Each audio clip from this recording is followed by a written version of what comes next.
Hi there, welcome back to the 12 Days of Christmas in July here at our little handmade home. Today is day 9 of the series, and we have one more project for you that doesn't have anything to do with a sewing machine. You can see them on the table behind me. We're going to be making some really cute little wreaths using braided yarn. So let's get started.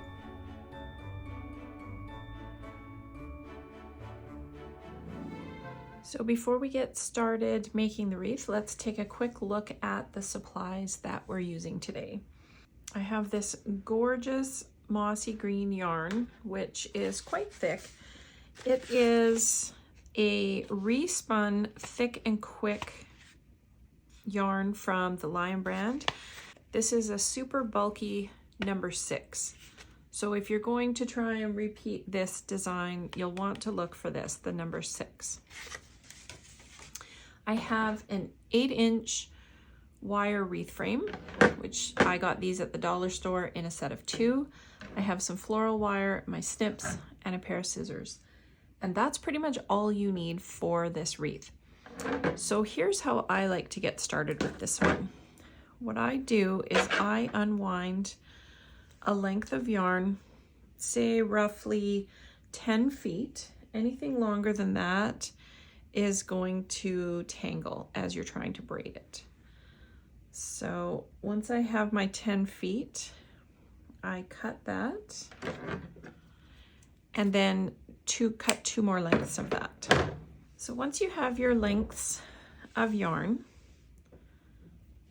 put all the ends together and find the middle point. Now don't cut it here.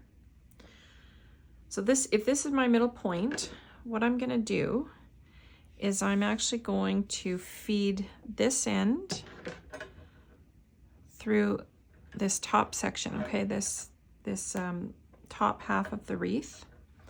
I'm going to keep it right up here. Again, this is my middle point. I'm going to put it right here. I'm going to bring these 3 underneath, okay, so that they're over top of the wreath frame like that. And then I'm going to wrap a small piece of floral wire around that.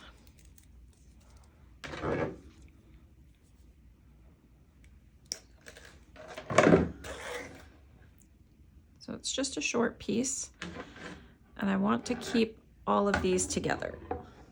And then I'm going to wrap it around this little spoke right here so that I've got a secured starting point. Okay. So that's what it looks like right now. This is all going to get covered up, so don't worry about what it looks like. So I'm going to take these 3 and I'm going to loop them across there. And then these 3, this is where I'm going to start braiding from. So if you have something that you can put on top of your wreath frame to keep it from moving around while you're braiding, you could use your yarn ball, you could use a book, you could hook it over your knee or anything. Just find something that's going to keep it in place. Okay, I'm going to start from this side just so that I make sure that the braid goes all the way up there. Then what you want to do is just braid the lengths of yarn. It doesn't have to be super tight, but you don't want it too loose either. Okay, just braid it all the way down to the end on both sides. Use a little piece of Scotch tape or wire at the end if you need to secure your braid, and we'll be back with the next step. When you get to the end of your yarn, you'll find that it might be fraying off a little bit. That's totally fine. Take a small piece of wire. Like I say, you could use tape or even a hair elastic if you want. But if you use the floral wire and leave a couple of ends open like this, then you're going to be able to attach it to your wreath form quite easily. So set that one aside and go ahead and braid the other side. So once you have your 2 strands of yarn fully braided, we're going to go ahead and wrap this around. So I'm going to pull this one back up through here.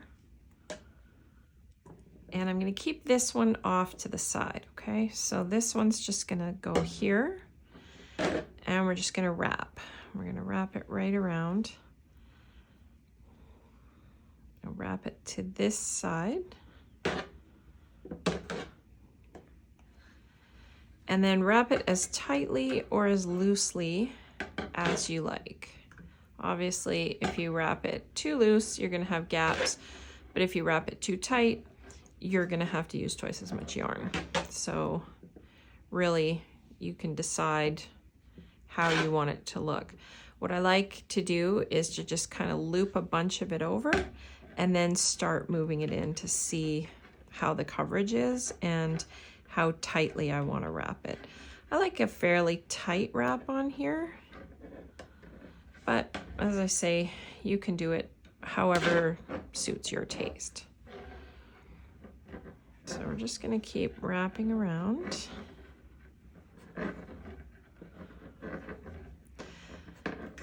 You can also prepare your yarn ahead of time. You could cut lengths off and just braid them sitting in your chair, or, you know, when you have a few minutes here and there. Okay, so when you get to the end like this, all right, I'm gonna flip it over to the back side and I'm gonna twist this wire. Lost sight of my one end there. I'm gonna twist it around this middle piece. I don't know if you can see that. You see how I've twisted it around there. Okay, I'm gonna bring it back in, and using my other little pliers, you can see they're blunt. They're not gonna cut through the wire.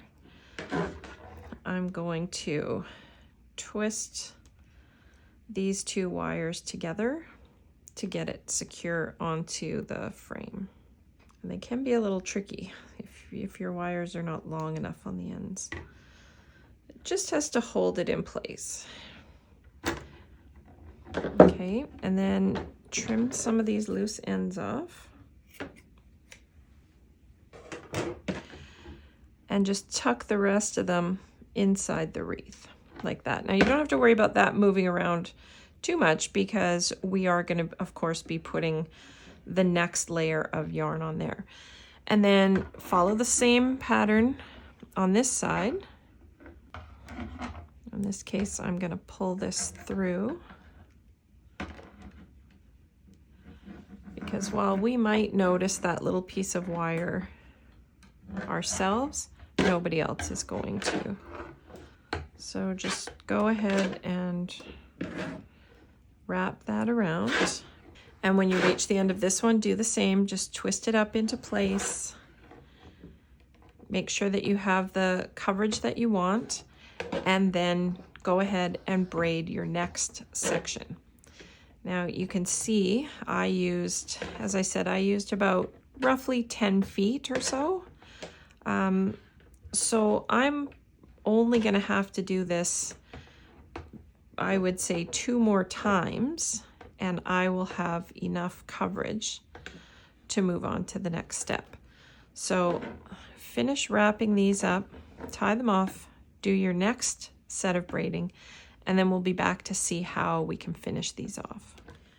Okay, so once your wreath is fully covered and you have the coverage that you want, you'll see I have a little gap here, but that's okay because that's where I'm actually going to put my hanger. So these are really cute just like this, and you could add just about any sort of embellishment you want. You could do little flowers, you could do something very rustic, you can do quite a bit with it. I had these cute little craft stickers in a drawer, and I just thought the rustic nature of them would be just perfect for this wreath. Play with what you have and figure out what works for your decor. And then to hang it, I have a length of burlap. It's about 16 inches long, but I have a little cabinet that I think these will look just perfect on. So I'm going to go ahead and hang it with this. So however you choose to finish your wreath, you can do a lot with this beautiful braided wreath. There's just endless possibilities. Play with what you have and see what works. And we'll be right back to see how the finished product looks.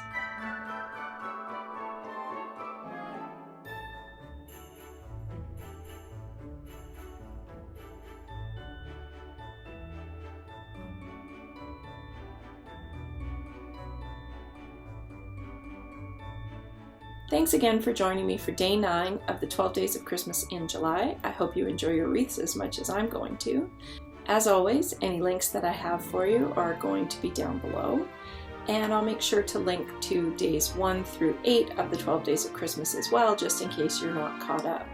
Be sure to tune in tomorrow when we're going to be back at the sewing machine with a simple little table runner that is going to be fantastic for any space. I'll see you then.